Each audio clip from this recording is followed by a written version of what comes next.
Tapi apa balasan kita kepada mereka setelah kita sudah menjadi orang yang sukses, mendapatkan pekerjaan yang bagus, memiliki rumah yang besar, memiliki mobil yang mewah, sedangkan mereka masih tinggal di rumahnya yang sudah reot, rumah yang tidak layak huni.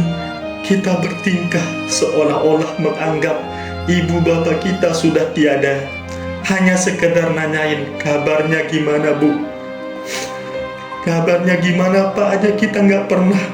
Kita lupa bahwa kita bisa menjadi orang yang sangat sukses seperti sekarang ini karena ada doa ibu yang tidak pernah ditolak oleh Allah Subhanahu wa Ta'ala. Kita lupa di balik kesuksesan yang kita dapatkan saat ini ada pengorbanan ibu, ada pengorbanan bapak kita yang telah mengorbankan semuanya yang mereka miliki.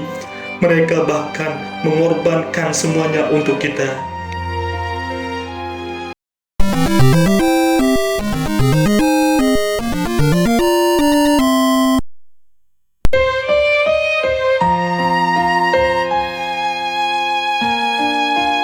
Di pinggiran kota Yaman, di sebuah rumah yang sudah tidak layak huni, rumah yang sudah reot, tinggallah seorang pemuda yang bernama Uwais Al-Qarni. Dia adalah pemuda yang sangat miskin, yang memiliki penyakit kusta. Dia tinggal bersama ibunya yang lumpuh. Dia merawat ibunya dengan ikhlas dan sabar, karena dia yakin bahwa dengan cara begitu dia bisa mendapatkan ridho ibunya. Uwais senantiasa merawat dan memenuhi semua permintaan ibunya. Pada suatu hari, ibunya berkata bahwa ia ingin sekali menunaikan ibadah haji, sedangkan mereka sangatlah miskin. Dan perjalanan dari Yaman ke Mekah sangatlah jauh. Orang-orang pada saat itu biasanya menggunakan unta dan membawa banyak perbekalan jika ingin menunaikan ibadah haji. Namun Uwais adalah pemuda yang sangat miskin dan tak memiliki kendaraan untuk memenuhi hajat ibunya tersebut yang ingin menunaikan ibadah haji. Uwais terus berpikir dan mencari jalan keluar, hingga pada akhirnya ia pun memutuskan untuk menggendong ibunya berjalan kaki dari Yaman menuju ke kota suci Mekah untuk memenuhi hajat ibunya, yaitu menunaikan ibadah haji. Ia pun berjalan menggendong ibunya di padang pasir yang sangat panas. Kulitnya pun terbakar karena panasnya terik matahari di padang pasir tersebut. Saking panasnya, sedikit saja ibunya bergerak, maka tergores lukalah kulitnya. Uwais tidak pernah merasa lelah sedikit pun menggendong ibunya, karena dia berpikir inilah cara yang harus dia lakukan untuk membalas kebaikan ibunya. Hingga pada akhirnya, setelah melewati perjalanan yang begitu jauh dan perjalanan yang sangat melelahkan, mereka pun sampai di kota suci Mekah. Uwais berjalan tegap menggendong ibunya tawaf di Ka'bah. Ibunya terharu dan bercucuran air mata karena telah melihat Baitullah. Ibunya menangis karena hajat yang selama ini ia inginkan, yaitu menunaikan ibadah haji, bisa terwujud. Di hadapan Ka'bah, Uwais pun berdoa, "Ya Allah, ampunilah semua dosa ibuku." Terus ibunya bertanya kepadanya, "Bagaimana dengan dosamu, wahai anakku?" Uwais pun menjawab, "Dengan terampunnya dosa ibu, maka ibu akan masuk ke dalam surga. Cukuplah ridho dari ibu yang akan membawaku ke surga."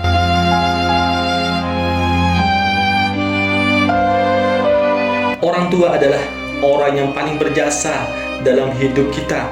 Mereka yang telah melahirkan kita ke dunia ini, mereka yang telah mendidik kita sehingga kita bisa seperti sekarang ini. Bagaimana mungkin kita bisa membalas jasanya yang begitu besar? Coba kita bayangkan, kita berada di dalam kandungan ibu selama 9 bulan. Selama itu juga ibu kita tidak bisa merasakan yang namanya makan dengan enak, tidak bisa merasakan yang namanya tidur dengan nyenyak dan lelap.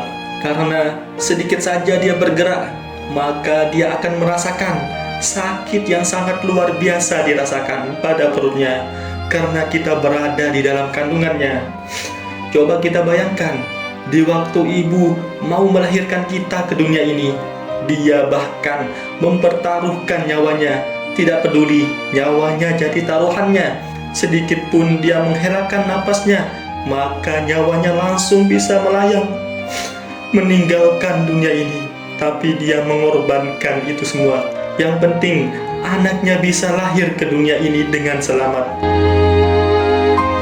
Bagaimana bisa kita seperti saat ini, sekarang ini, itu semua tak lepas dari peran dan kasih sayang seorang ibu kepada kita anaknya. Coba kita bayangkan, di waktu kita masih kecil, belum bisa makan, ibu dengan penuh rasa sabar mengajarkan kita untuk makan, menyuapin makanan ke mulut kita. Coba kita bayangkan, di waktu kita belum bisa berjalan, ibu selalu sabar mengajarkan kita agar kita bisa berjalan. Di saat kita menangis karena terjatuh, dia mengangkat kita, menggendong, memeluk kita dengan pelukan yang menenangkan, dan sejenak kita langsung terdiam, berhenti menangis, seolah-olah kita tidak merasakan sakit itu lagi. Coba kita bayangkan, di waktu kita sakit, ibu selalu merawat kita dengan penuh kasih sayang. Dia paling khawatir melihat kita yang sedang sakit.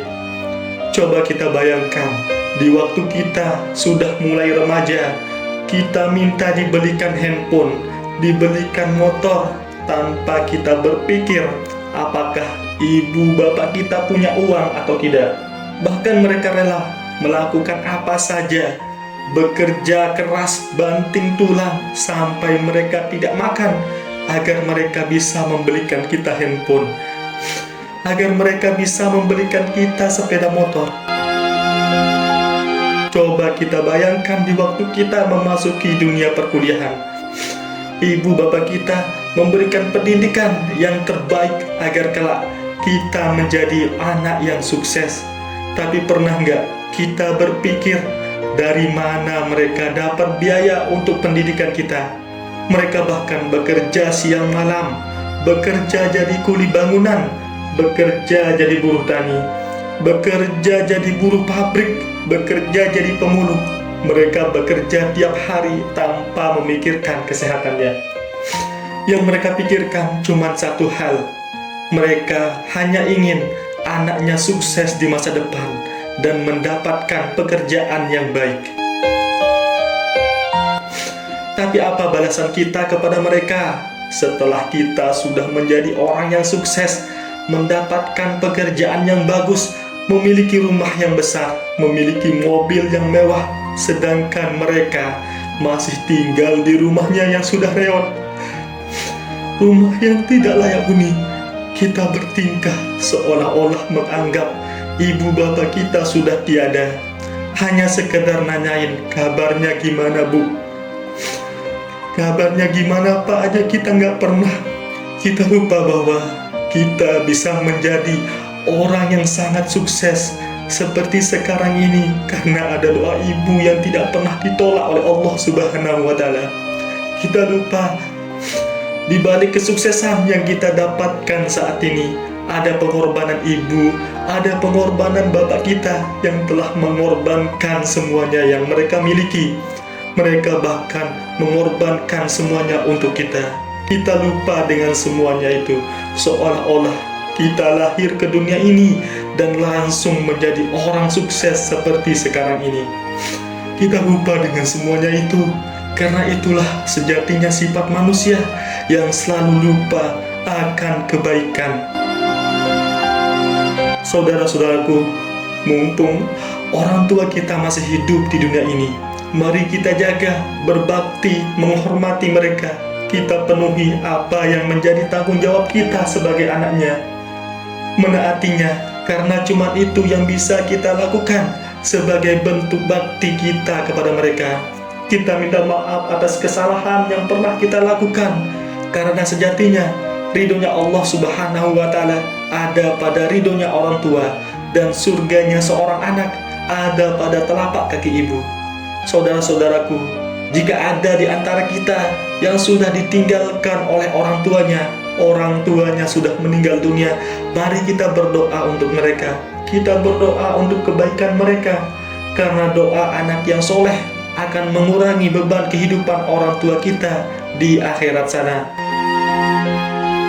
Saudara-saudaraku, semoga kita semua, termasuk anak-anak yang berbakti kepada kedua orang tua kita, sehingga surganya Allah Subhanahu wa Ta'ala akan kita dapatkan kelak di saat kita sudah meninggalkan dunia ini dan kembali kepada Sang Pencipta. Amin ya Rabbal Alamin.